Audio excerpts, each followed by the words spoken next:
In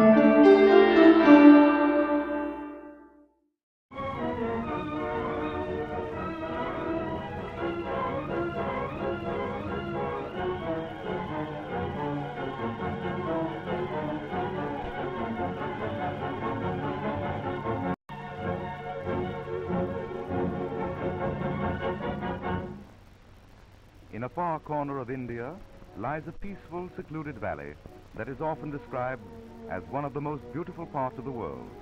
It is the famous Vale of Kashmir, the land of the Shalimar. It is a land of lakes and rivers, encircled on every side by high mountains. And along these rivers, canals, and lakes, you can go from end to end of the country by water in a comfortable houseboat like this.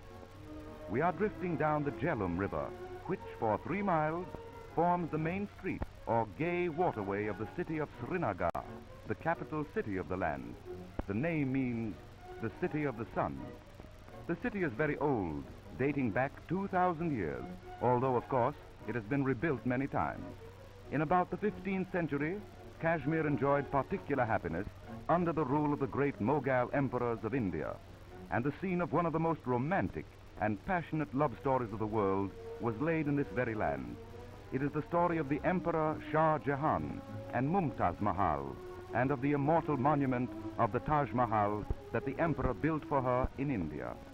Presently, we will visit the actual scenes of that story at the Shalimar Gardens on the Dal Lake of Kashmir, and afterwards go to visit the Taj Mahal at Agra in India.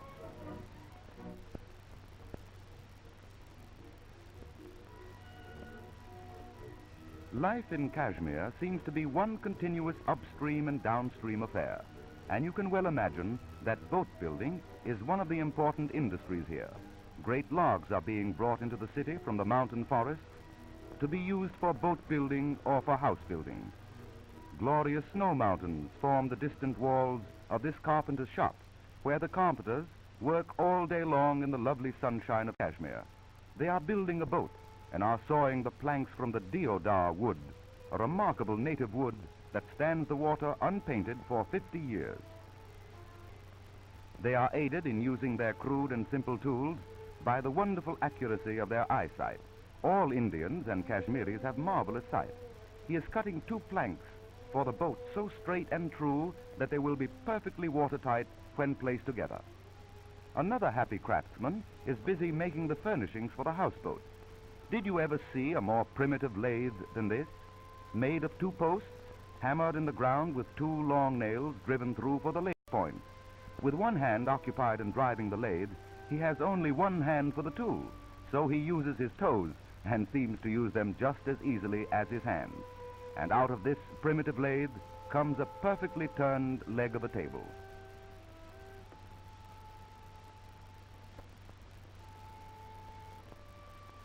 He can also do the most intricate and elaborate work in shaping wheels and spiral candlesticks. This is a tenement type of houseboat. It is the home of this simple girl and her family. Very often you'll find a few chickens, a goat or a cow in the boat. The smart set in Kashmir have sun parlors on the roofs of their boats, highly decorated with railings and flower pots too. What's this? Not the barber of Seville. Oh no, just an old Kashmiri custom. The barber de luxe. The customer gets service while seeing the sights. You know, in Kashmir, your neighbors change with the tide.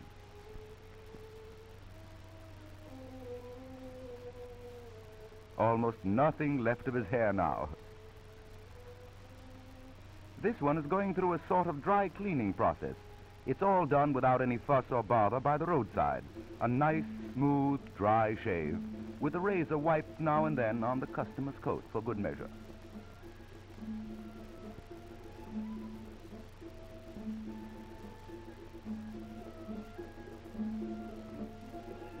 Now then, off with his eyebrows too. They call their little boats shikara. Like the gondolas of Venice, they are the taxis of Srinagar. But just look at the familiar names on them. Sunflower, Spring Chicken, Lusitania, Rolls Royce, and here's Whoopie Wagon, Huts, stuffed spring seats. I'll bet there's a hot cover charge on that one. Now let's take Rolls-Royce and continue to cruise down the fascinating river. We were fortunate enough to be in the city at the time of the annual opening of the royal court of the great Maharaja, the ruler of Kashmir, and we saw the ceremony of the procession down the river. The Maharaja in his state barge, followed by his ministers and his subjects. Look, here comes the advance boat. Clear the way, clear the way. It's the Maharaja of Kashmir. Then the royal boat itself, with the standard bearer carrying the flag of Kashmir. Under an embroidered palanquin sits Maharaja Sir Hari Singh, one of the most powerful and richest of the independent princes of India, Prince Ruler of Kashmir. He glides smoothly by, paddled by 100 oarsmen, all keeping perfect time with the strokes of their paddles.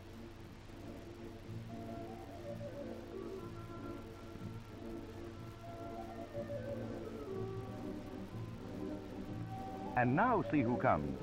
In crowds of little boats come crowds of little Maharajas.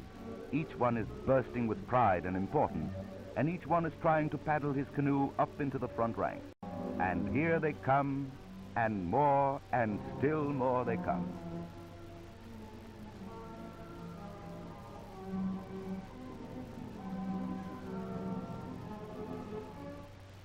After this regatta, they will go to offer their thanks and their praise to Allah. His evening prayer is a ceremony that a Mohammedan will never neglect. By the mosque on the riverside, or else collected in groups in the open streets, you will see them in the evening engaged in solemn prayer.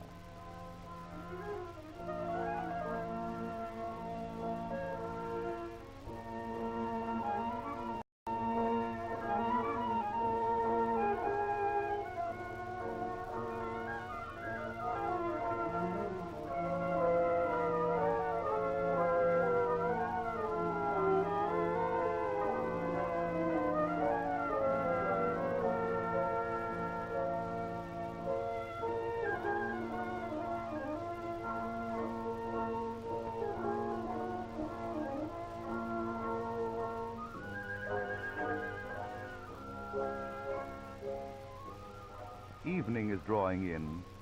We are drifting down the river that leads us out of the city towards the distant mountains, towards the countryside and the picturesque villages beside the lakes, and also the lovely Shalimar Gardens.